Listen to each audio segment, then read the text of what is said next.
Patuloy ang digital dominance ng GMA Network ngayong taon.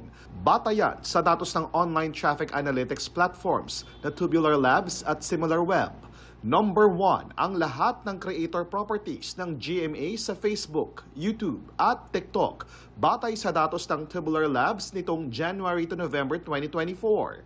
Umabot sa 40 billion ang video views ng mga ito, habang sa Tubular Leaderboard worldwide ranking sa entertainment and media category, GMA Network ang highest ranking media company sa Southeast Asia at nasa 19th spot sa buong mundo. Sa datos naman ng analytics firm na SimilarWeb, nanguna rin ang GMAnetwork.com mula January hanggang November 2024 na nagtala ng mahigit 249 million page views.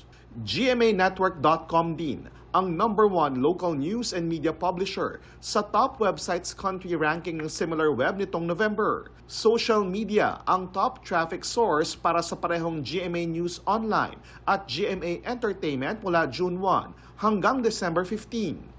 Sa pagsabay sa mga bagong teknolohiya, patuloy na magbibigay ang GMA Network ng dekalidad na content para sa mga taga-subaybay.